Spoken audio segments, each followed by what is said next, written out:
अध्याय 71 चीशान गांव का सबसे अच्छा स्पा। इसके बाद कार में कोई बातचीत नहीं हुई।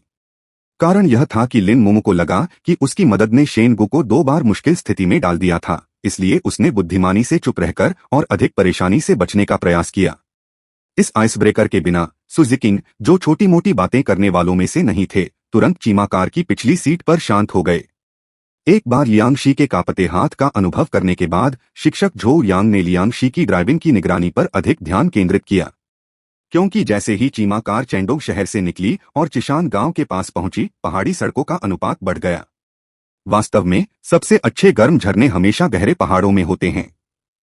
जब चीमा कार अंततः धीरे धीरे चिशान गांव में प्रवेश कर गई तो शेन गु ने अपने चारों ओर सुंदर दृश्य देखा और वह मदद नहीं कर सका, लेकिन आश्चर्यचकित हो गया।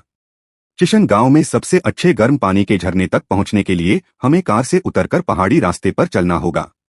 झो यांग के स्पष्टीकरण के साथ चीमा कार, जिसमें सभी लोग बैठे थे, जल्दी से उस पार्किंग स्थल पर पहुंच गई जिसका उसने उल्लेख किया था। कार से उतरने के बाद उन्हें पहाड़ी सड़क पर लगभग 500 से 600 मीटर चलना पड़ा। यह सड़क इतनी संकरी थी कि कारें अंदर नहीं जा सकती थीं और प्रवेश द्वार पर छोटी कारों को जबरदस्ती अंदर जाने से रोकने के लिए एक अवरोधक भी लगा हुआ था। इस सड़क पर चलना ज्यादा कठिन नहीं था और साथ साथ चलने पर भी ज्यादा भीड़भाड़ का एहसास नहीं होता था। पहाड़ी रास्ते पर झो यांग ने दूसरों को उस गर्म पानी के झरने के बारे में विस्तृत जानकारी देनी शुरू कर दी जहां वे जा रहे थे। इस गर्म पानी के झरने को कियांतान कहा जाता है। हॉट स्प्रिंग पूल 4 आकारों में उपलब्ध हैं। 2 व्यक्ति, 4 व्यक्ति, 6 व्यक्ति और 8 व्यक्ति। 2 व्यक्ति और 4 व्यक्ति वाले पूल आवास कक्षों के अंदर स्थित हैं। आमतौर पर केवल बहुत करीबी जोड़े या परिवार के सदस्य ही इन पूलों का उपयोग करते हैं। जहां तक 4 से ज्यादा लोगों के लिए हॉट स्प्रिंग पूल की बात है, वे अलग अलग कमरों में स्थित हैं जिनमें आवास की कोई सुविधा नहीं है। मालिक इन पूलों को ग्रुप बिल्डिंग पूल कहते हैं और आमतौर पर इन्हें ग्रुप बिल्डिंग गतिविधियों का आयोजन करने वाली कंपनियों को एक साथ बेच देते हैं। और इन पूलों में यदि पुरुषों और महिलाओं को मिलाजुलाकर स्नान कराना हो तो स्विम सूट पहनना अनिवार्य है। यह उन कमरों से भिन्न है जो जोड़ों या परिवारों के लिए बनाए जाते हैं, जहां आप दरवाजा बंद कर सकते हैं और कमरे के अंदर आप चाहे कुछ भी करें, आपको कोई परेशान नहीं करेगा। यह सुनकर शेन गु का दिल तेजी से धड़कने लगा। वह कल्पना भी नहीं कर सकता था कि अगर वह स्विमसूट पहनकर सुजुकी और झो यांग के साथ स्नान कर सके तो उसे कितनी खुशी होगी। बेशक यह ऐसी बात थी जिसके बारे में वह अभी केवल सोच ही सकता था, क्योंकि आने से पहले ही झो यांग ने समूहों को नियुक्त कर दिया था। वह और सुजुकी लिन मोमो के साथ 4 व्यक्ति परिवार प्रकार के आवास कक्ष को साझा करेंगे। जहां तक शेन गु का सवाल है, वह केवल लियांगशी के साथ 2 व्यक्ति युगल प्रकार के आवास कक्ष को साझा कर सकता था। अब मुझे पता है कि कौन करोड़पति बन सकता है। प्रतियोगिता जीतने के बाद मुझे सुजुकी से क्या अनुरोध करना चाहिए। जब शेन गु कियांतान शब्दों के सामने खड़ा हुआ तो एक विचार उसके दिमाग में गहराई से अंकित हो गया। स्वागत 5 वीआईपी। यद्यपि यह कियांतान गर्म झरना पहाड़ों की गहराई में स्थित था, फिर भी इसका प्रवेश द्वार एक बहुत ही उन्नत इलेक्ट्रॉनिक सेंसर वाला दरवाजा था और गेट के दोनों ओर खड़ी महिला रिसेप्शनिस्ट शेन गु की धारणा के आधार पर लगभग 22 वर्ष की लग रही थीं। उपस्थिति के मामले में वे यांग कियान और चेन यानशी के स्तर तक पहुंच सकते हैं। ऐसा लगता है कि यहाँ खपत काफी अधिक होगी। स्वागत कक्ष की सुरुचिपूर्ण और महंगी दिखने वाली सजावट के साथ शेन गु को लगा कि कियांतान शब्द का सीधा अनुवाद इस प्रकार किया जा सकता है, एक गर्म पानी का झरना जिसमें केवल अमीर लोग ही स्नान कर सकते हैं। इस समय शेन गु को अचानक महसूस हुआ कि कोई उसकी दाहिनी पीठ के कोने पर हल्के से खींच रहा है। अपनी परिधीय दृष्टि का उपयोग करते हुए उसने देखा कि यह लिन मोमो था जो उसे पीछे से खींच रहा था। जैसे ही वह उससे पूछने वाला था कि वह उसे क्यों खींच रही है, लिन मोमो पीछे से उसके करीब आ गई और धीमी आवाज में फुसफुसाई, यह वू जियाई है। वास्तव में लिन मोमो कभी भी वू जियाई से व्यक्तिगत रूप से नहीं मिले थे। वह वू जियाई को रिसेप्शन डेस्क पर वापस देखकर ही पहचान गई। सबसे पहले उसने सिचुन झील के बुलेटिन बोर्ड के सामने होटल के प्रवेश द्वार पर वू जियाई और शेन गु की तस्वीर ली थी। दूसरा, एक बिल्ली आत्मा के रूप में वह मनुष्यों की तुलना में लोगों को पहचानने में अधिक संवेदनशील थी। इसीलिए प्रवेश करने के बाद लिन मोमो, जो कुछ सोच रहे थे, ने शेन गु से पहले ही वू जियाई की उपस्थिति को नोटिस कर लिया। मुझे उम्मीद नहीं थी कि मैं उससे यहाँ मिलूंगा। जैसे ही झो यांग और अन्य 2 लोग तेजी से फ्रंट डेस्क की ओर बढ़ रहे थे, संभावना थी कि वे जल्द ही वू जियाई को भी पहचान लेंगे। और उस समय वू जियाई के बगल में खड़ा पुरुष छात्र शेनगु ने उसे भी उसकी पीठ से पहचान लिया, क्योंकि वह वूगे था जिसका पहले भी शेनगु से झगड़ा हुआ था और शेनगु द्वारा वू जियाई की मदद करने के बाद उसके साथ अर्धसुलह हो गया था। सु जिकिंग, तुम भी यहाँ क्यों हो? भले ही किसने पहले किसे पहचाना, यह वू जी ही थे जिन्होंने सु जिकिंग की उपस्थिति पर बहुत आश्चर्य व्यक्त किया। लगभग उसी समय वू जियाई, जिसने अपना सिर घुमाया था, ने जल्दी से अपने सामने सु जिकिंग, झोउ यांग और लियांग शी को देखा। जल्द ही उसकी नजर शेनगु पर पड़ी, जो थोड़ा पीछे खड़ा था। शेनगु ने उसके आश्चर्य भरे चेहरे को देखा और उसकी नजर जल्दी से लिन मोमो पर गई, जो उसके दाहिनी ओर थोड़ा पीछे खड़ा था। फिर वह बड़े कदमों से चली आई, उसकी मुस्कान कुछ कठोर थी। शेनगु के सामने खड़े होकर उसने कहा, क्या संयोग है, मुझे उम्मीद नहीं थी कि मैं तुम्हें यहाँ फिर से देख पाऊंगा। फिर उसने तुरंत लिन मोमो की ओर देखा और शेनगु से कटु स्वर में पूछा, वह कौन है? वह तुम्हारी असली गर्लफ्रेंड नहीं है ना? वू जियाई की बातें सुनकर शेनगु को पता चला कि वह जानती थी कि सु जिकिंग उसकी नकली प्रेमिका है। उन्होंने अनुमान लगाया कि यह जानकारी वूगे या झोउ हुआहाई से आई होगी, लेकिन अब इनमें से कोई भी बात मायने नहीं रखती, क्योंकि लिन मोमो के प्रकट होने पर सु जिकिंग के शांत व्यवहार के विपरीत लिन मोमो की पहचान के बारे में पूछताछ करते समय वू जियाई का लहजा पूरी तरह से एक प्रेम प्रतिद्वंद्वी का सामना करने जैसा था। नमस्ते, मैं लिन मोमो हूँ, अपने युवा गुरु का शिक्षक। मैंने आपके बारे में अपने युवा स्वामी से पहले भी सुना है, आपसे मिलकर खुशी हुई। जैसे ही शेनगु सोच रहा था कि वू जियाई के असामान्य व्यवहार से कैसे निपटा जाए, लिन मोमो ने पहले ही मुस्कुराते हुए वू जियाई की ओर अपना हाथ बढ़ा दिया था, दूसरे पक्ष की शत्रुता की परवाह न करते हुए। कोई विषय पढ़ाना। वू जियाई ने तुरंत भौहें चढ़ाई और आगे कहा, मैंने पहले भी एक कॉस्ट्यूम ड्रामा फिल्माया है और मुख्य पुरुष किरदार के साथ एक ट्यूटर भी था, लेकिन वह शिक्षक मुख्य पात्र से छोटा लड़का था। यह ऐसा लग रहा था कि उसके पास कहने को शब्द नहीं थे। उसने लिन मोमो को फिर से ऊपर से नीचे तक देखा और मन ही मन आहें भरते हुए कहा कि चेनडोंग शहर की अपनी यात्रा के दौरान उसने सु जिकिंग के अलावा अपने जैसी दिखने वाली 2 सुंदरियों को देखा था, और ये दोनों लोग लिन मोमो के अलावा अन्य थोड़ी बड़ी सुंदरी का भी शेनगु के साथ घनिष्ठ संबंध था। अन्यथा 5 लोग गर्म झरनों का आनंद लेने के लिए एक साथ क्यों आएंगे? अध्याय 72 स्पष्ट निमंत्रण। आधुनिक समय निश्चित रूप से प्राचीन समय से बेहतर है। इसके अलावा महिला का साथ पुरुष के साथ की तुलना में अधिक सौम्य होता है तथा इसके कई अन्य लाभ भी होते हैं। जब वू जियाई ने लिन मोमो को लाभ वाक्यांश का उल्लेख करते सुना तो उसकी अभिव्यक्ति तुरंत आश्चर्यचकित हो गई, लेकिन यह आश्चर्य अल्पकालिक था और शेनगु की ओर देखते ही एक चंचल मुस्कान में बदल गया। यह वैसा नहीं है जैसा आप सोचते हैं, क्योंकि वू जियाई मनोरंजन उद्योग में एक शीर्ष महिला स्टार थीं। शेनगु ने स्वाभाविक रूप से सोचा कि वह आम लोगों की तुलना में अधिक जंगली विचारों से ग्रस्त होंगी। यह किस तरह का है? एक मजबूत मुस्कान के साथ वू जियाई ने तुरंत पूछा। ऐसा लग रहा था जैसे उसे शेनगु की वर्तमान परेशान हालत देखकर आनंद आ रहा हो। इस समय झोउ यांग, जो फ्रंट डेस्क पर था, पहले से ही हॉट स्प्रिंग पूल का उपयोग करने की प्रक्रिया पूरी कर चुका था। पीछे मुड़कर उसने पुकारा, शेनगु, इधर आओ, हमें अपने अपने कमरों में जाना चाहिए। जवाब में वू जियाई, जो पहले ही आ चुकी थी, ने वूगे के साथ पहले ही प्रक्रियाएं पूरी कर ली थीं। इससे पहले कि शेनगु कुछ कह पाता, यह कैसा है, उसने पहले ही शेनगु को आमंत्रित किया, मेरे साथ भीगने के बारे में क्या ख्याल है? आखिरकार मेरा कमरा केवल एक व्यक्ति के लिए है और मुझे आपसे कुछ कहना है। इस तरह के साहसिक निमंत्रण का सामना करते हुए भले ही शेनगु के पास सिस्टम था, फिर भी उसके कान गर्म होने और लाल होने से खुद को नहीं रोक सके। आपको पता होना चाहिए कि मनोरंजन उद्योग में एक लोकप्रिय महिला स्टार के रूप में वू जियाई अनगिनत पुरुष प्रशंसकों की ड्रीम प्रेमिका थीं। उनके व्यक्तिगत होम पेज पर पहले से ही 60 मिलियन अनुयायी थे। पुरुष प्रशंसकों का तो कहना ही क्या, जो उसे गर्म पानी के झरने वाले पूल में स्विमसूट में नहाते हुए देखना चाहते थे, उनकी संख्या चेंडोंग शहर की पूरी आबादी से भी अधिक थी। अगर इन लोगों को पता चलता कि शेनगु को वू जियाई के साथ स्विमसूट में स्नान करने का अवसर मिला है, तो वे निश्चित रूप से बेहद ईर्ष्यालु होंगे। यह उल्लेख करने की आवश्यकता नहीं है कि इस अवसर की शुरुआत स्वयं वू जियाई ने की थी। यदि वह सिर हिलाकर सहमति जता दे तो यह काम उसकी पहुंच में होगा। हालांकि शेनगु ने झोउ यांग पर नजर डाली, जो इस तरफ आ रहा था, और सु जिकिंग, जो बिना किसी भाव के उसके बगल में खड़ा था। उनकी सहज जीवित रहने की इच्छा ने क्षणिक रूप से उस समय के विकर्षणों को दबा दिया। उन्होंने मुस्कुराने की कोशिश की और वू जियाई से क्षमा याचना करते हुए कहा, मुझे खेद है, मैंने इस बार एक मित्र के साथ यहाँ आने की योजना बनाई थी। इसके अलावा हमारे वर्तमान रिश्ते को देखते हुए हम दोनों का एक कमरे में अकेले रहना उचित नहीं है, जिसमें गर्म पानी का झरना हो। यदि आपके पास कहने के लिए कुछ है तो आइए डब्ल्यू चैट पर बात करें, या फिर हम दोनों नहाने के बाद किसी बाहरी स्थान पर मिल सकते हैं। वू जियाई के चेहरे पर तुरंत अविश्वास का भाव उभर आया।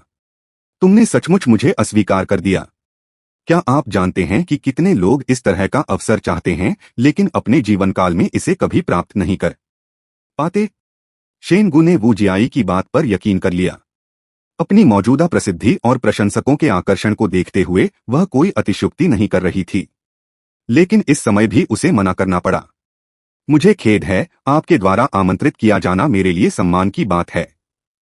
दूसरे पक्ष की भावनाओं का ख्याल रखने के लिए शेनगू ने पहले वू जियाई की प्रशंसा की, लेकिन अगला वाक्य फिर भी था, लेकिन जैसा कि मैंने अभी कहा, मैं नहीं जा सकता क्योंकि यह वास्तव में उचित नहीं है। मनोरंजन उद्योग में अनगिनत सितारों द्वारा सराहे जाने के आदी होने के कारण वू जियाई को एक पल के लिए बेहद शर्मिंदगी महसूस हुई। बिना काटे संस्करण पढ़ने के लिए पर जाएं। शेनगू को अपने कमरे में आमंत्रित करने और गर्म पानी के झरने में नहाने की पहल करने का कारण सिर्फ यही नहीं था। इसका मुख्य उद्देश्य उससे इस बारे में बात करना था कि जब उसने झो हुआहाई को बताया कि उसका और शेनगू का ब्रेकअप हो गया है, उसके बाद क्या हुआ। इस मामले में वह शेनगू की बहुत आभारी थी, क्योंकि जब झो हुआहाई को पता चला कि वू जियाई ने शेनगू के साथ उसके अशिष्ट व्यवहार के कारण संबंध तोड़ लिया है तो उसने अब उसे दोष नहीं दिया।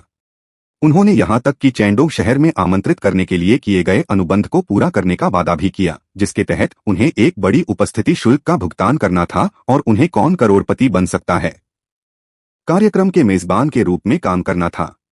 वू जियाई को अभी भी नहीं पता था कि शेनगू ने प्रतियोगिता के लिए नामांकन किया है। अस्वीकार किए जाने के बाद उसने मुड़कर झो यांग और सू जिकिंग की नजरों से नजरें मिलाईं। फिर क्रोध और भ्रम के मिश्रण के साथ उसने शेनगू से पूछा, वूगे के अनुसार आप और यह सू जिकिंग केवल अस्थायी प्रेमी नहीं हैं, है ना? वह कुछ दिनों के लिए तुम्हारी प्रेमिका बनने के लिए सिर्फ इसलिए राजी हो गई क्योंकि वह एक खेल में तुमसे हार गई थी। मैंने सुना है कि होटल के प्रवेश द्वार पर हमारी खींची गई तस्वीर के कारण उसने तुरंत ही तुमसे संबंध तोड़ लिया। इस बार वह तुम्हारे साथ गर्म पानी के झरने में नहाने क्यों आई? वू जियाई के इन दो प्रश्नों का लहजा ऐसा था मानो वह किसी प्रेमी से उसके प्रेम प्रतिद्वंद्वी के बारे में पूछताछ कर रही हो। और वू जियाई की बातें सुनकर झो यांग का चेहरा तुरंत बदल गया। दूसरी ओर सू जिकिंग बहुत शांत और संयमित लग रही थी। इससे पहले कि शेनगू जवाब दे पाती, वह बोल पड़ी, ऐसा इसलिए क्योंकि मैं पहले से ही जानता हूं कि उसके और तुम्हारे बीच कुछ भी नहीं है। चूंकि मैंने उस मामले को गलत समझा था, इसलिए अब मैं उसे दोष नहीं दूंगी। उसके साथ फिर से घूमना कोई बड़ी बात नहीं है ना? लंबे समय से मनोरंजन उद्योग में रहने के कारण वू जियाई सू जिकिंग की शांति से आश्चर्यचकित थे। आश्चर्यचकित होने के अलावा उसने इस प्रेम में संदिग्ध प्रतिद्वंद्वी पर अधिक ध्यान देना भी शुरू कर दिया। बेशक यह कहना कि सू जिकिंग एक संदिग्ध प्रेम प्रतिद्वंद्वी थी, इसका मतलब यह नहीं था कि वू जियाई को शेनगू से प्यार हो गया था। हालांकि शेनगू के साथ उसकी अंतरंगता 50 तक पहुंच गई थी, जो सू जिकिंग से 5 अंक अधिक थी, फिर भी यह लिन मोमो के स्तर से बहुत दूर थी। अब उसने सू जिकिंग के प्रति कुछ शत्रुता इसलिए दिखाई क्योंकि वह मनोरंजन उद्योग में अनगिनत सितारों द्वारा सराही जाने की आदी हो गई थी। उसकी दीर्घकालिक मानसिकता, उसके रूप, आकृति और प्रतिभा के कारण कोई भी पुरुष जो उसके प्रति थोड़ा सा भी पक्षपात करता है, उसे प्रसन्नता महसूस होनी चाहिए और वह उसके प्रति मोहित हो जाना चाहिए। लेकिन इस समय कियांतांग हॉट स्प्रिंग के रिसेप्शन हॉल में 7 ग्राहकों के बीच 3 पुरुष ग्राहकों को छोड़कर एक भी महिला ग्राहक नहीं थी जो उससे कम आकर्षक थी। इसके अलावा वू जियाई ने अपने चचेरे भाई वूजी से अनगिनत बार सू जिकिंग की सुपर स्कॉलर के रूप में प्रतिष्ठा के बारे में सुना था।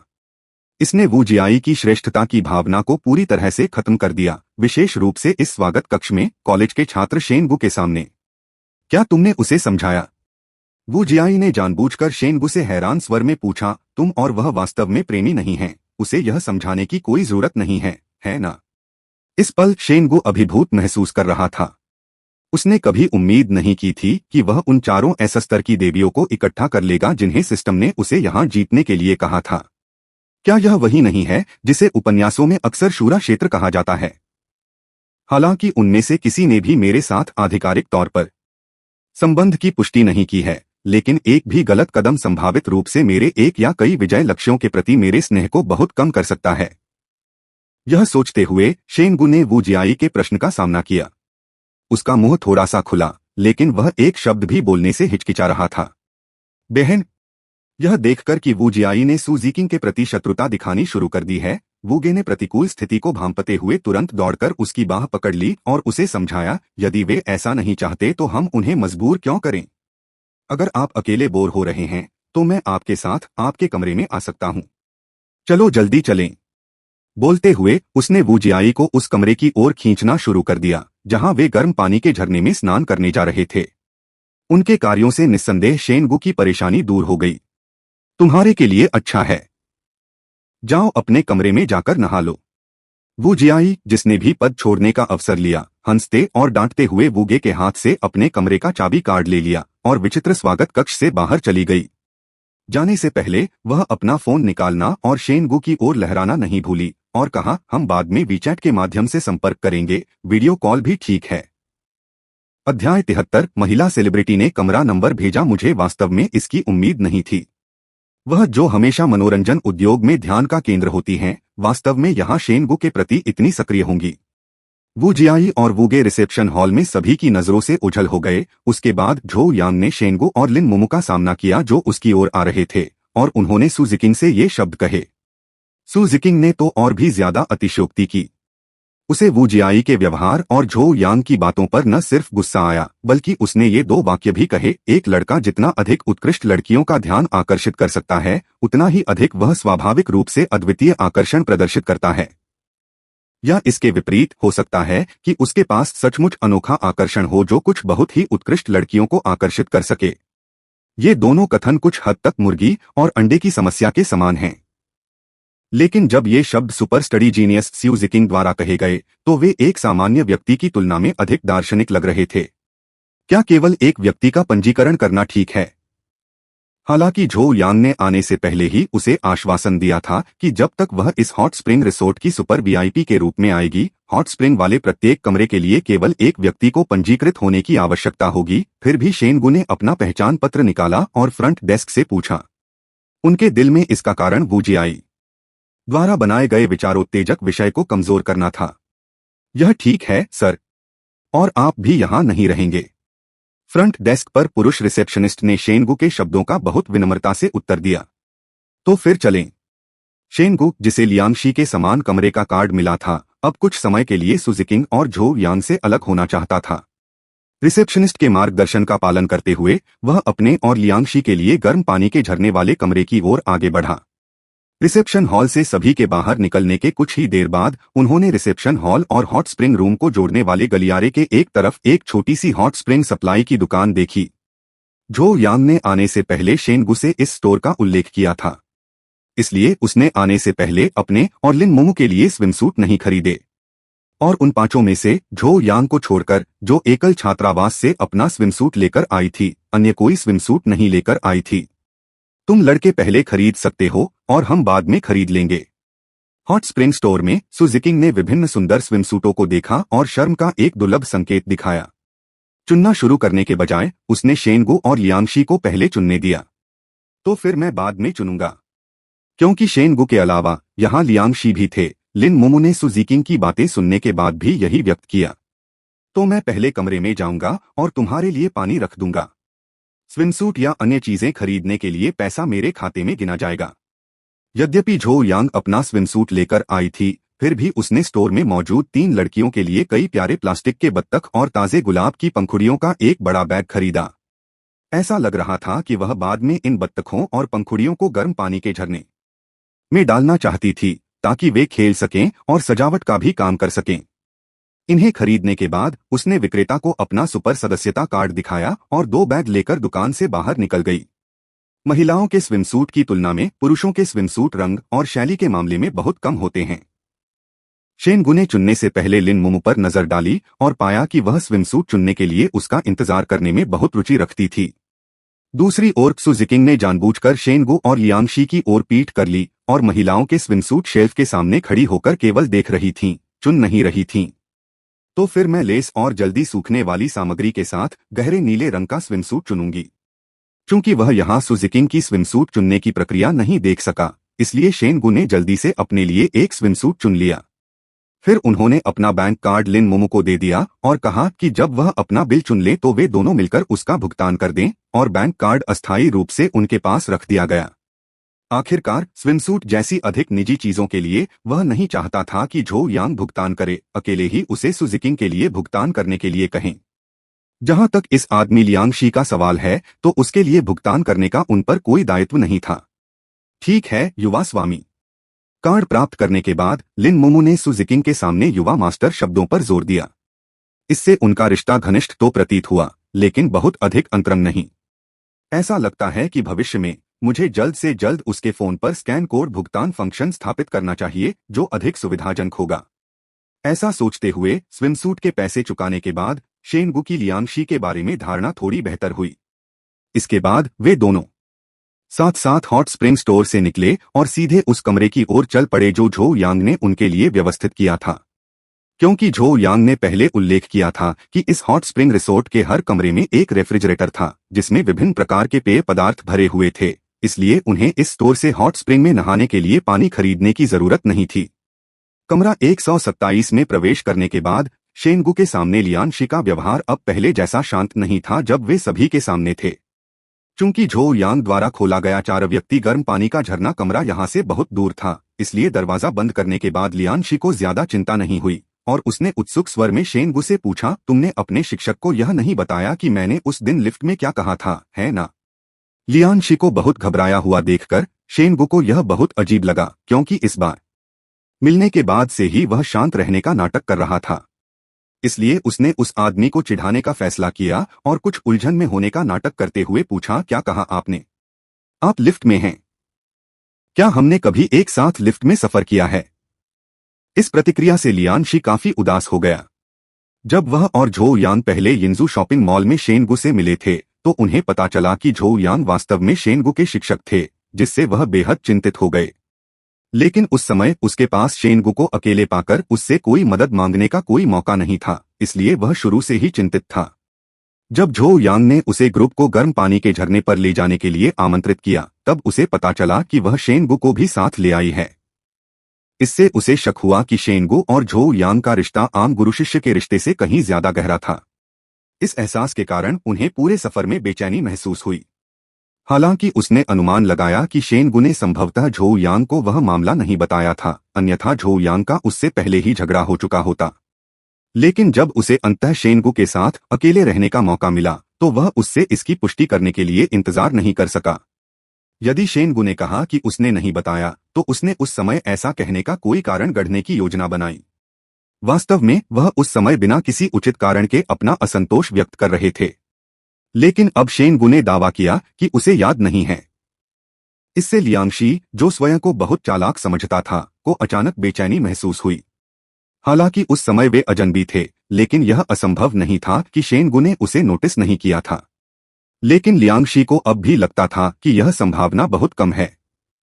आखिरकार वह मामला ज्यादा समय पहले नहीं हुआ था और उस समय लिफ्ट में सिर्फ वे ही 2 लोग थे। उसे लगा कि शेनगू को याद होने की संभावना उसके न याद करने से ज्यादा है। तभी शेनगू के फोन पर वू जियाई का एक वीचैट संदेश आया। इसे खोलने के बाद उन्होंने संदेश देखा, मेरा कमरा नंबर 125 है, आप कभी भी आ सकते हैं। अध्याय 74 एक और विकल्प, क्या यह इतना सीधा है? हालांकि वू जियाई ने पहले ही उसे रिसेप्शन हॉल में आमंत्रित किया था, लेकिन शेनगू ने निमंत्रण को सुजीकिंग के सामने एक मजाक के रूप में लिया था। आखिरकार वह कई वर्षों से मनोरंजन उद्योग में थी और शेनगू ने ऑनलाइन देखा था कि मनोरंजन उद्योग में कुछ लोग इस संबंध में साहसपूर्वक बोलेंगे। लेकिन साहसी होने का मतलब यह नहीं था कि वे सच बोल रहे थे। अधिकांश समय वे बस बकवास होने की भावना का आनंद लेते थे। अब वू जियाई को दूसरा संदेश भेजते देख शेनगू को लगने लगा कि उसका निमंत्रण वास्तविक हो सकता है, क्योंकि उनकी अंतरंगता का स्तर 50 तक पहुंच गया था। वू जियाई द्वारा भेजे गए कमरे के नंबर से ऐसा लग रहा था कि उसका कमरा उसके वर्तमान कमरे के बगल में था। वह उससे पहले कमरे में प्रवेश कर चुकी थी, इसलिए जब तक वह कमरा 127 के पास नहीं पहुंच गया तब तक उसने उसे नहीं देखा। क्या आप जाना चाहते हैं? यह विचार शेनगु के दिमाग में कौंधा। वीचैट पर उसके लहजे से लगता है कि अगर मैं वहां जाऊंगा तो वह न केवल मुझसे झो हुआहाई के बारे में बात करेगी बल्कि वह मुझे कुछ लाभ भी देगी। आखिरकार शेनगु एक सामान्य आदमी था और वह विश्वास नहीं कर सकता था कि वह प्रलोभन में नहीं पड़ा था। लेकिन अगर मैं जाता हूं तो लियांगशी निश्चित रूप से शिक्षक झो यांग को रिपोर्ट करेगा।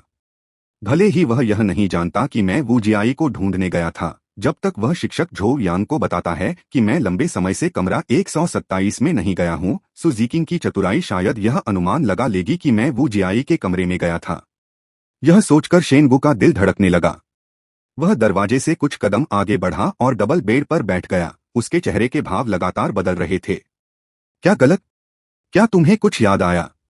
लियांगशी पहले से ही इस बात को लेकर झिझक रहा था कि उस दिन होटल की लिफ्ट में उसकी और शेनगु की मुलाकात की घटना का खुलासा करे या नहीं। अब शेनगु को भी हिचकिचाते हुए देखकर उसने सोचा कि यह उससे संबंधित है और उसने स्पष्टीकरण दे दिया, मैं उस दिन बकवास कर रहा था। यह मेरा सच्चा इरादा नहीं था। आपको मुझ पर विश्वास करना चाहिए। यह देखकर कि उसने गलत समझा है, शेनगु नहीं चाहता था कि वह उसके विचारों को भंग करे और उसने सहजता से जवाब दिया, चिंता मत करो, मैं समझता हूं। हर कोई कभी न कभी शिकायत करता है, लेकिन शिकायत करने के बाद भी वे जो चाहते हैं उसे पाने के लिए प्रयास करते हैं।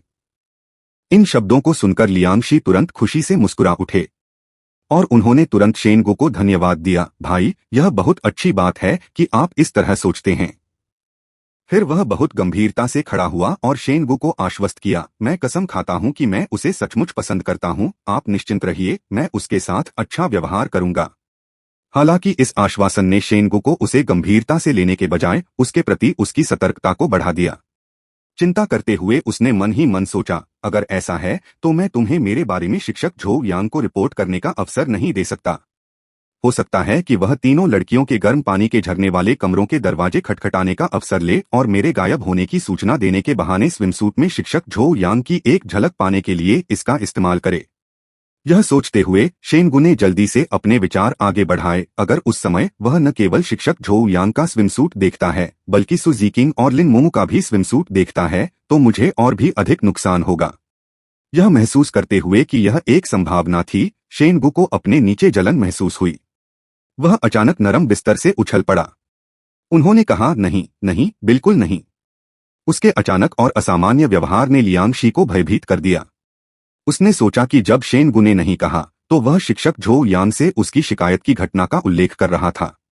घबराहट में उसने शेनगु की बाहों को पकड़ने के लिए हाथ बढ़ाया। आगे झुकते हुए ऐसा लग रहा था जैसे वह घुटने टेकने वाला है।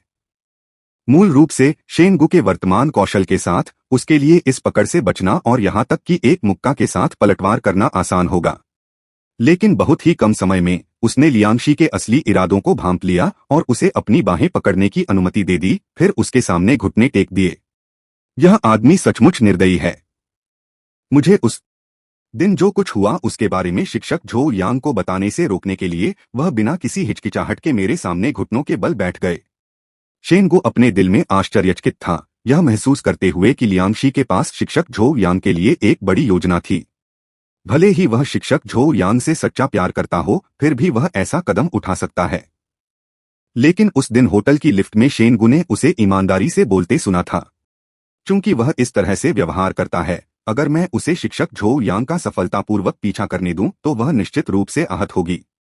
मेरे लिए, भले ही मैं शिक्षक झो यांग को अपनी आधिकारिक प्रेमिका न बनाऊं, मैं उसे कतई नहीं पाने दे सकता। इस नए नैतिक समर्थन से शेनगु का मनोबल तुरंत ऊंचा हो गया। लियांगशी को उठाने में मदद करते हुए उन्होंने उसे दिलासा दिया, आप जरूरत से ज्यादा सोच रहे हैं। यह तो वूजियाई ही थी जिसने एक और वीचैट आमंत्रण भेजा था। मैंने बस नहीं शब्द बोल दिया। हालांकि सुजीकिंग और मैं आधिकारिक तौर पर रिश्ते में नहीं हैं, वह आज मेरी अस्थायी प्रेमिका है। मैं ऐसा कुछ कैसे कर सकता हूं जिससे उसका अपमान हो? शेनगु ने इतने धार्मिक आक्रोश के साथ कहा कि उसे अंदर ही अंदर थोड़ा दोषी महसूस हुआ। सौभाग्य से जैसे ही लियांगशी ने सुना कि उसके नहीं का शिक्षक झो यांग से कोई लेना देना नहीं है, उसने तुरंत राहत की सांस ली। वह चिल्लाया, भाई, तुमने तो मुझे सचमुच मौत के घाट उतार दिया। फिर उसने शेनगु को चापलूसी भरे अंदाज में आश्वासन दिया, मुझे लगता है कि तुम और सुजीकिंग एक बेहतरीन जोड़ी हो। एक बार जब मैं तुम्हारे शिक्षक को जीत लूंगा तो मैं निश्चित रूप से सु जिकिंग के सामने तुम्हारे लिए अच्छी बातें कहूंगा।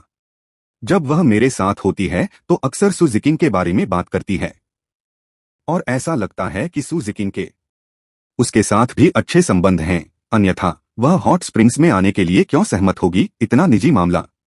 शेन गु को निश्चित रूप से शिक्षक झो यांग से उसके बारे में अच्छी बातें कहने की आवश्यकता नहीं थी, लेकिन लियांगशी के अंतिम 2 वाक्यों ने उसे सचेत कर दिया। वह समय से पहले ही चिंता करने से खुद को नहीं रोक सका। उनके संबंध बहुत अच्छे हैं, लेकिन वे दोनों ही सिस्टम द्वारा मुझे दिए गए लक्ष्य हैं। क्या होगा यदि एक दिन वे दोनों मेरे साथ अंतरंगता में 99 तक पहुंच जाएं और मैं अपनी भावनाओं को स्वीकार करने से सिर्फ 1 अंक पीछे रह जाऊं, तो क्या वे तब भी उतने ही करीब रहेंगे जितने अब हैं? ऐसे विचारों ने शेन गु को क्षण भर के लिए सोच में खो दिया। लेकिन इस समय वू जियाई ने उसे एक और डब्ल्यू संदेश भेजा। शेन गु, जो अपने होश में आ गया था, बहुत आगे सोचने के लिए थोड़ा आत्ममजाक महसूस कर रहा था। उसने वू जियाई के डब्ल्यू संदेश अवतार पर क्लिक किया और उसका संदेश देखा। कायर सुंदर आदमी, क्या तुम डर गए हो? क्या आप जानते हैं कि कितने लोग ऐसे अवसर का सपना देखते हैं? उन्होंने एक चंचल जीभ बाहर निकालने वाली इमोजी भी जोड़ी और फिर नीचे कहा, ठीक है, मैं अब तुम्हें तंग नहीं करूंगा। मैं आपसे बस झो हुआहाई के बारे में बात करना चाहता हूं। यदि आप मेरे पास नहीं आना चाहते तो आप वूगे के पास जा सकते हैं। वह कमरा 126 में है। मैंने उससे पहले ही बात कर ली है। इस तरह हम वॉयस चैट कर सकते हैं, बिना वीडियो के, डरे नहीं, और दूसरों द्वारा सुनी जाने वाली बातों से भी बच सकते हैं। अध्याय 75 स्नानवस्त्र सौंदर्य का आश्चर्य। इस समय कियान तांग हॉट स्प्रिंग रिसोर्ट के कमरा नंबर 126 में वूगे दरवाजे से कुछ ही दूरी पर खड़ी थी और अपनी चचेरी बहन को असहायता से देख रही थी, सिर्फ इसलिए कि उसके विचार ने आपको झो हुआहाई के दोष से छुटकारा पाने में मदद की। आप उसके लिए इतनी दूर तक गए। आपका डब्ल्यू संदेश प्राप्त करने के बाद भी उसने कोई जवाब नहीं दिया और आपने वास्तव में उसे धोखा देने के लिए मेरे नाम का इस्तेमाल किया। वूगे के हैरान करने वाले शब्दों को सुनकर वू जियाई बेपरवाही से मुस्कुराई। मूर्ख छोटे भाई, तुम समझते नहीं हो। जब उन्होंने मुझसे ऐसा करने के लिए कहा तो उन्हें इसके परिणामों का पूरा ज्ञान था, लेकिन वह फिर भी चाहता था कि मैं यह काम करूं। इस बिंदु पर वू जियाई की अभिव्यक्ति थोड़े समय में गंभीर हो गई और उसने जोर देकर कहा, कृपया ध्यान दीजिए। उन्होंने मुझसे इसे स्वेच्छा से करने को कहा, न कि इसे निष्क्रिय रूप से स्वीकार करने को। थोड़ी सी उदासी के साथ वू जियाई ने आह भरी, आप नहीं जानते कि मनोरंजन उद्योग में कुछ लोग कैसे हैं। आमतौर पर वे आपसे शहद से भी अधिक मीठे शब्द कह सकते हैं, लेकिन जब बात किसी ऐसी चीज की आती है जो उनके हितों को प्रभावित करती है, तो वे उतने ही सुंदर बहाने बना सकते हैं। वूगे, जो हमेशा से मनोरंजन उद्योग में प्रवेश न करने के लिए दृढ़ थे, अपने चचेरे भाई के शब्दों के पीछे के गहरे अर्थ को पूरी तरह से समझ नहीं पाए। लेकिन वह मनोरंजन उद्योग में कुछ प्रसिद्ध प्लेबॉय को जानते थे, तो उन्होंने आधा सहमति जताई और आधा स्वीकार किया। यही कारण है कि मैं मनोरंजन उद्योग में प्रवेश नहीं करना चाहता। कुछ लोगों को देखकर ऐसा लगता है कि वे एक दूसरे को नापसंद करते हुए भी केवल अपने रिश्तों का प्रचार बढ़ाने के लिए ही मधुर होने का दिखावा करते हैं। ऐसी स्थिति में सच्चा प्यार कब आएगा? इस विषय पर बात करते हुए अनायास ही विषय उस लड़की पर चला गया जिसे वह पसंद करता था। उदाहरण के लिए सु जिकिंग। मैं अब एक साधारण कॉलेज छात्र हूं, इसलिए अगर मैं चाहूं तो उसका पीछा कर सकता हूं। लेकिन अगर मैं किसी मनोरंजन कंपनी के साथ अनुबंध करता हूं तो वे निश्चित रूप से मुझे किसी लोकप्रिय महिला स्टार के साथ जोड़कर एक सीपी बनाएंगे। तो फिर सु जिकिंग मुझे कभी स्वीकार नहीं करेगी। क्या मैं सचमुच ऐसी आदर्श लड़की को कष्ट दे सकता हूं और उसके साथ गुप्त संबंध बना सकता हूं?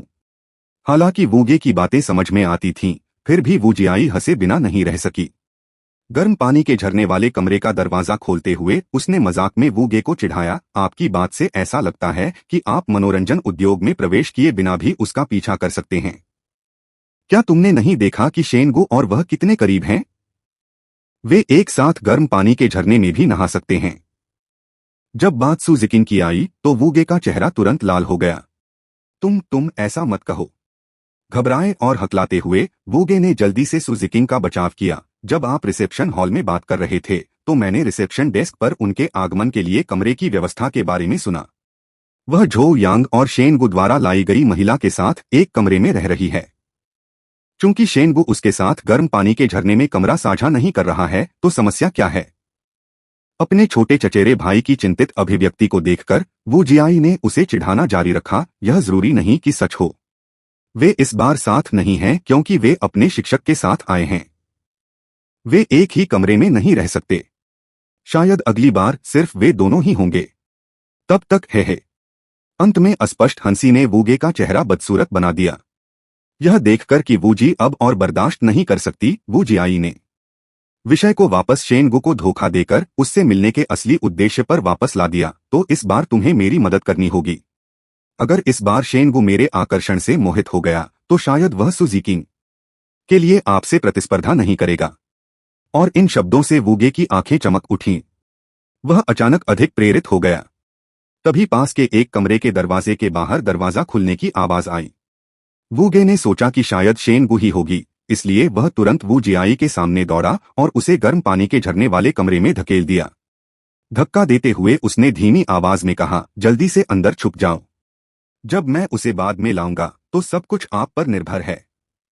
वू जियाई गर्म पानी के झरने के कमरे में चली गई। उसे वूगे ने धक्का दिया, अपना सिर हिलाया और चिढ़ाते हुए कहा, जब बात अपनी बहन की मदद करने की आती है तो आप बहुत मददगार होते हैं।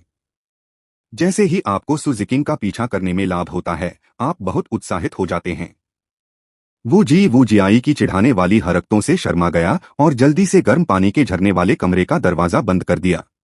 वह जल्दी से कमरे के दरवाजे के सामने गया और इंतजार करने लगा कि क्या शेनगु दस्तक दे रहा है। दस्तक दस्तक लगातार 2 दस्तकों के बाद शेनगु की आवाज वास्तव में दरवाजे के बाहर से आई, वूगे क्या तुम वहां हो? आपकी बहन ने मुझे आपके कमरे में आने और संदेह से बचने के लिए वॉयस कॉल करने के लिए कहा है। वूगे ने शेनगु की आवाज सुनी जो अपेक्षा से कहीं अधिक तेज थी। ऐसा लग रहा था जैसे वह जानबूझकर यह बात दरवाजे के बाहर खड़े अन्य लोगों को सुनाना चाहता था। क्या आसपास कोई उसे देख रहा होगा? सावधानी बरतने के लिए वूगे ने पहले दरवाजे पर लगे झांकने के छेद से बाहर देखा, लेकिन उसकी नजर में सिर्फ शेनगु ही दिखाई दे रहा था और आसपास कोई नहीं था। खैर, पहले उसे अंदर आने दो। यह आशा करते हुए कि उसका चचेरा भाई शेनगु को अपने प्यार में डाल सकेगा, वूगे ने दरवाजा खोला, उसके लिए रास्ता बनाया और सद्भावना दिखाने की कोशिश की, कृपया अंदर आ जाइए। मेरी बहन कमरे में आपका इंतजार कर रही है। यह वाक्य वूगे द्वारा शेनगु के लिए बिछाया गया जाल था, क्योंकि वू जियाई ने शेनगु को पहले जो संदेश भेजा था उसके अनुसार शेनगु ने स्वाभाविक रूप से वूगे के शब्दों को इस प्रकार समझा कि वू जियाई अपने कमरे 125 में उसका इंतजार कर रही है और फोन पर वॉयस कॉल के लिए उसे आमंत्रित करने का इंतजार कर रही है। लेकिन जैसे ही वह कमरे में दाखिल हुआ वूगे ने दरवाजा बंद कर दिया और उसने शेनगु से कहा, यदि मैं तुम्हारा इंतजार न कर रहा होता तो मैं पहले ही गर्म पानी के झरने में भीग चुका होता। जब हम गर्म पानी के झरने में होंगे तब आप उससे वॉयस कॉल कर सकते हैं और बातचीत कर सकते हैं। इससे मेरा समय नहीं बचेगा। यही कारण था कि वूगे और वू जियाई ने पहले से योजना बना ली थी। निश्चित रूप से शेनगु को किसी अन्य कारण पर संदेह नहीं था। स्वाभाविक रूप से वह वूगे का पीछा करते हुए गर्म पानी के झरने वाले कमरे की ओर जाने वाले स्लाइडिंग दरवाजे तक चला गया। तुम्हारे पीछे। वूगे ने विनम्रतापूर्वक शेनगु के लिए स्लाइडिंग दरवाजा खोल दिया, यहां तक कि उसे अंदर आने का इशारा भी किया। इससे शेनगु को हल्की सी ठंडक महसूस हुई, मानो उसके रोंगटे खड़े हो गए हों। अगर यह पहाड़ों में किसी गर्म पानी के झरने पर संयोगवश हुई मुलाकात न होती बल्कि चेंडोंग यूनिवर्सिटी के किसी कमरे के सामने होती तो उसे शक भी हो जाता कि वूगे ने अंदर घात लगाकर उस पर हमला करने की तैयारी कर रखी है। हालांकि जब शेनगु ने खुले दरवाजे से अंदर देखा तो वहां सिर्फ भाप से भरे गर्म पानी के झरने का एक छोटा सा कुंड और उसके आसपास सजावटी हरे पौधे और फूल थे। किसी और का कोई नामो निशान नहीं था। स्पष्टतः कमरे में केवल वह और वूगे ही थे। इसलिए वह आसानी से गर्म पानी के झरने वाले कमरे में चला गया, साथ ही अपना फोन निकालकर वू जियाई को वॉयस कॉल करने की तैयारी करने लगा। आश्चर्य! तभी गर्म पानी के झरने वाले कमरे के बाईं ओर, जिसमें शेनगु अभी अभी दाखिल हुआ था, सफेद स्नान वस्त्र पहने वू जियाई अचानक बाहर कूद पड़ा। पता चला कि इस अचानक उपस्थिति को बनाने के लिए उसने अपने शरीर को गर्म पानी के झरने वाले कमरे के एक तरफ स्लाइडिंग दरवाजे के खिलाफ दबाया था और उसका छिपने का स्थान उस किनारे पर था जहां स्लाइडिंग दरवाजा दीवार से जुड़ा था। इससे एक अंधा स्थान बन गया जिसे शेनगु ने प्रवेश करने से पहले नहीं देखा था और वह वू जियाई की अचानक उपस्थिति से वास्तव में चौंक गया था।